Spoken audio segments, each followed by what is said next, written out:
Сәлеметсіздер ме балалар? Бізде бүгін 93-ші сабақ жалқы есім мен жалпы есім. Алдымен балалар, біздің каналымызға тіркеліп, лайк және қоңырау басуды ұмытпаңыздар. Бүгінгі сабақта жалқы есім мен жалпы есім туралы қорытынды жасаймыз. Тірек сөздерді пайдаланып, мәтінін құрастырып жазамыз. 36-шы жаттығу. Берілген суреттер бойынша алдаркөсе туралы әңгімелеп көр дейді. Міне балалар, суреттерге мұқият назар аударамыз және алдаркөсе және ұры деген әңгімені осы жерге біз жазып қойдық.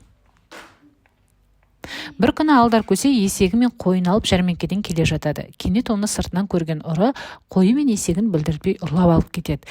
Алдаркөсе өкініп жақын маңдағы құдыққа келіп мұңын шағып тұрады. Бір мезгілде әлгі ұры алдаркөсеге келіп оны мазақ етеді. Құдыққа қарап, не айтып тұрсың? Деп күледі. Сонда алдаркөсе, мойныма іліп жүрген гауһар тасым бар еді, сол осы құдыққа түсіп кетіп ала алмай тұрмын дейді. Ендеше мен ішіне түсіп алып берейін, ол бағалы тас менікі болады дейді ұры. Алдаркөсе келіседі. Сөйтіп ұрыны арқанмен құдықтың ішіне түсіреді де арқанды үзіп жібереді.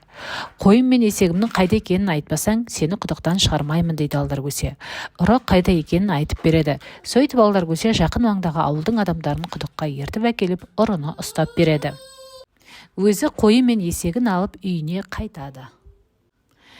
Енді балалар тапсырмаларды орындаймыз.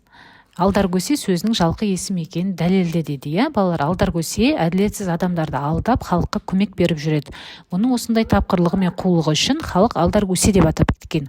Адам аты ретінде қолданып кеткендіктен ол жалқы есімге жатады. Келесі 37-ші жаттығу. Берілген тірек сөздер мен алдаркөсені сипаттап жаз дейді. Балалар, алдаркөсе қазақ ауыз әдебиетінің кейіпкері, ақылды, айлакердің, тапқыр қудың жиынтық бейнесі. Ол кедей озбырлық көрген қарапайым халықтың өкілі. Келесі 38-ші жаттығу. Сөздердің қатесін түзеп, сөйлемдерді көшіріп жаз дейді. Қожанасыр мен алдаркөсе кездесті. Бұл жерде алдаркөсе үлкен әріппен жазылады, себебі бұл жалқы есім. Олар ыстық көлге келді. Ыстық көлде үлкен әріппен жазылады, себебі ол көлдің аты, сондықтан үлкен әріппен жазылатын жалқы есім. Келесі 39-ші жаттығу. Сызбаға қарап, жалпы есім мен жалқы есім туралы өзің қорытынды жаса дейді.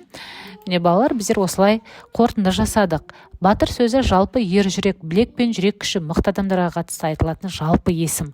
Ал осындай қасиеттің жекелеген иелері жалқы есімдер болады. Мысалы, Қобыланды батыр, Алпамыс батыр, Ер тарғын батыр.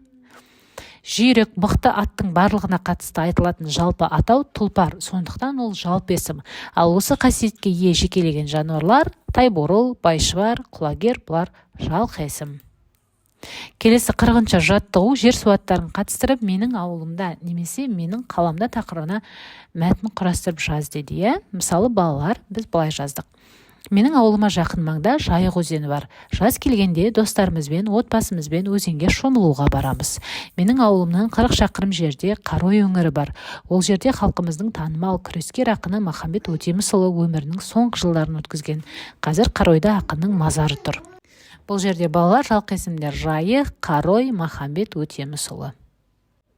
Балалар, мысалы, сіздер менің қаламда деп мәтін құрастыруларыңызға болады. Қалаларыңызда, егер сіздер Астана қаласында тұрсаңыз, Бәйтерек, Хан Шатыр, Алматы қаласында тұрсаңыздар, Медеу мұз айдыны, Шымбұлақ туралы мәтін құрастыруға болады. Жергілікті тұратын жерлеріңізде қандай өзендер бар, көлдер бар, мысалы, Есіл өзені, Тобыл өзені, Жайық өзені. Осылар туралы мәтін құрастыруға болады. Балалар, осымен сабағымыз аяқталды. Келесі сабақта кездескенше сау болыңыздар.